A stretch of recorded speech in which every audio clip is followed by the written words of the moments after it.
கர்த்தராகிய இயேசு கிறிஸ்துவின் நாமத்தினாலே நான் உங்களை வாழ்த்துகிறேன். இந்த ஆசீர்வாதத்தின் விடியல் என்று சொல்லக்கூடிய நிகழ்ச்சியின் மூலமாய் இந்த காலை வேளையில் உங்களை சந்திப்பதிலே மிகுந்த மகிழ்ச்சி அடைகிறேன். இந்த நாளில் நான் உங்களோடு கூட பகிர்ந்து கொள்ளும்படியான தேவனுடைய வார்த்தை சங்கீதம் 27:4. நான் என் ஜீவனுள்ள நாளெல்லாம் கர்த்தருடைய ஆலயத்தில் தங்கியிருப்பதையே நாடுவேன் என்று சொல்லி இந்த வேத வசனம் சொல்லுகிறது. இன்றைக்கு சபையில் இருக்கக்கூடிய ஒரு மிகுந்த ஒரு போராட்டமான காரியம் என்னென்னா, இந்த வாரம் வர்றவங்க அடுத்த வாரம் வரமாட்டாங்க, அடுத்த வாரத்தில் இவங்க வருவாங்களான்ற அளவுக்கு தான் அவங்களுடைய செயல்களும் காணப்படும். இங்கே சங்கீதக்காரன் சொல்லும்போது, என் ஜீவனுள்ள நாளெல்லாம் கர்த்தருடைய ஆலயத்தில் தங்கியிருப்பதே நாடுவேன். மாதத்துக்கு 4 ஞாயிற்றுக்கிழமைகள், வருடத்திற்கு 52 வாரங்கள். ஆனால் இங்கே சங்கீதக்காரன் சொல்லும்போது, ஜீவனுள்ள நாளெல்லாம் கர்த்தருடைய ஆலயத்தில் தங்கியிருப்பதே நாடுவேன். இதை செய்கிறாங்களா? இப்படியெல்லாம் செய்கிறவங்க இருக்காங்களா? இருக்காங்க. கடந்த நாளில் ஒரு அருமையான மகள் சொன்ன காரியம், நான் காலேஜுக்கு போயிட்டு வந்து சர்ச்சில் போய் ஜெபம் பண்ணிட்டு தான் நான் வீட்டுக்கு போவேன். இது என்னுடைய டெய்லி அஃபேர். நான் சைக்கிளில் போவேன் காலேஜுக்கு, அல்லது ஸ்கூலுக்கு போகிற காலத்துலேயும் அதே மாதிரி சைக்கிளில் போவேன். சைக்கிளை கொண்டு வந்து அந்த சர்ச்சில் நிப்பாட்டிட்டு அங்கே உள்ளே போய் ஆல்டரில் ஜெபம் பண்ணிட்டு அப்புறம் தான் நான் வந்து போவேன். இன்றைக்கி ஒரு PhD ஸ்காலர் என்று சொல்லக்கூடிய நிலையில் அந்த மகளுடைய வாழ்க்கையை கர்த்தர் உயர்த்தி இருக்கிறார். ஏன்னா நம்முடைய வாழ்க்கையில் நமக்கும் ஆலயத்துக்கும் இருக்கக்கூடிய தொடர்பு ரொம்ப முக்கியமான ஒரு காரியம். ஆலயம் நம்மளை விட்டு 500 மைல் தூரத்தில் கிடையாது. அந்த காலத்தில் எருசலேம் ஆலயத்துக்கு ஜனங்கள் தேடி வந்தாங்க தூர இடத்திலிருந்து.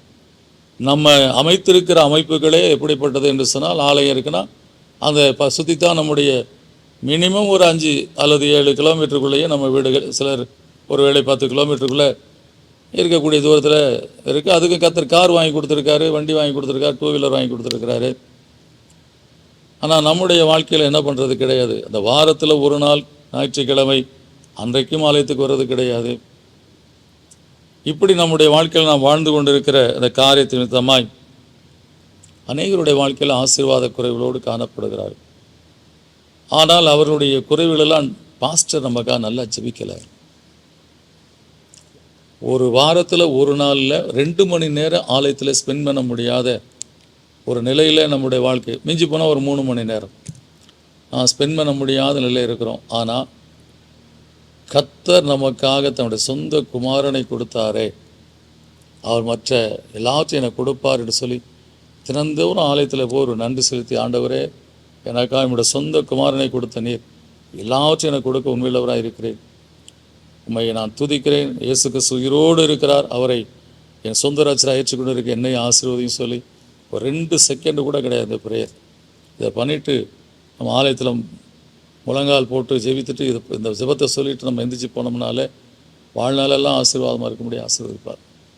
ஒரு குறிப்பிட்ட காலம் வரும் நம்மளால் நடக்க முடியாது, முழங்கால் வலி வந்துடும், முழங்கால் போடவும் முடியாது. ஆலயத்துக்கு யாராவது கூப்பிட்டு போனால் தான் கூப்பிட்டு போக முடியும்.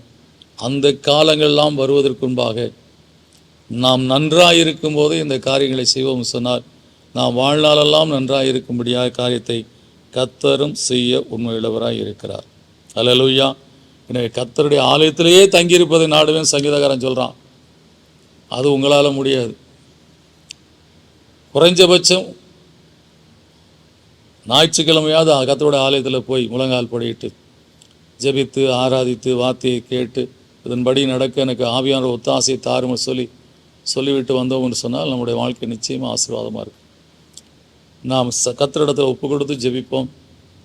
கர்த்தாவே, நான் இன்றைக்கு நேர்ந்து கொள்ளுகிற இந்த காரியத்தில் நிலைத்திருக்க நான் அருள் செய்ய சொல்லி கேட்போம். கர்த்தர் நம்மை ஆசீர்வதிப்போம். ஜெபிப்போம். நல்ல பிதாவே, நன்றியோடுமை துதிக்கிறோம், ஸ்தோத்திரிக்கிறோம். கர்த்தாவே, நான் என் ஜீவனுள்ள நாளெல்லாம் கர்த்தருடைய ஆலயத்தில் தங்கியிருப்பதையே நாடுவேன்னு சொல்லி சங்கீதக்காரன் சொல்லக்கூடிய காரியத்தை பார்க்கிறோம்ப்பா. இந்த நாட்களிலே கர்த்தாவே, ஆலயத்தில் தங்கியிருக்கக்கூடிய அளவுக்கு வாய்ப்பு வசதிகள் இல்லை. அப்படியே ஒரு சில பிள்ளைகள் ஒரு சில காலங்கள் உபவாசத்திற்கு என்று சொல்லி ஆலயத்துக்கு வருகிறார்கள், இரவிலே காத்திருந்து ஜெபிக்கிறார்கள், அவருடைய காலையில் அவர்கள் புறப்பட்டு போகிறார்கள். அப்படி பிறந்த நாள் அன்றைக்கு ஆலயத்துக்கு வருகிறார்கள், ஜெபிக்கிறார்கள், இரவு பூராம் அந்த ஆலயத்தில் தங்கியிருந்து அடுத்த நாள் விடிந்த உடனே போகிறார். பிறந்த நாளில் என் பிறந்த நாளை நான் கர்த்தருடைய ஆலயத்தில் ஆரம்பிக்க வேண்டும் என்று சொல்லி ரட்சிக்கப்பட்ட பிள்ளைகளுக்குள்ளே பலவிதமான தாகத்தோடு ஆரம்பிக்கிறாங்க. அந்த பிள்ளைகள் வாழ்க்கையிலே அதற்குரிய பலனை கொடுத்து அவர்களை ஆசீர்வித்து கனப்படுத்தி வைத்திருக்கிறதை நாங்கள் பார்க்கிறோம். எனவே உம்முடைய பிள்ளைகளுடைய வாழ்க்கையில் தங்களுடைய ஒரு ஐக்கியத்தை ஆலயத்தோடு வைத்துக்கொள்ள என்று அருள் செய்யும்படியாக ஜெபிக்கிறோம். அவர்களுக்கும் ஆலயத்துக்கும் தேவாலயத்துக்கும் ஒரு உறவு எப்பொழுதும் காணப்படும்படியான காரியத்தை கர்த்தர் செய்யும்படியாக ஜெபிக்கிறோம்ப்பா. அது நிமித்தமாய் அவர்கள் தங்கள் வாழ்க்கையில் ஆசீர்வாதங்களை பெற்று மகிழ்ந்திருக்க கிருபை செய்தலும் ஆசீர்வதித்தலும் இதை அவர்கள் வாழ்க்கையில் கடைப்பிடிக்க அவர்கள் பலத்தை தந்தலும் இயேசுவின் நாமத்தில் நல்ல பிதாவே, ஆமென். நிச்சயமாக நீங்கள் இந்த காரியத்தை செய்து பாருங்கள். கர்த்தர் நிச்சயம் உங்களை ஆசீர்வதிப்பார். ஒரு சகோதரனை நான் அறிவேன். ஒவ்வொரு செவ்வாய்க்கிழமையும் ஆலயத்தில் கட்டாயம் அவரை பார்க்கலாம். ஒவ்வொரு செவ்வாய்க்கிழமையும் மாலை வேளையில் வந்து ஜெபம் பண்ணிட்டு போவார்.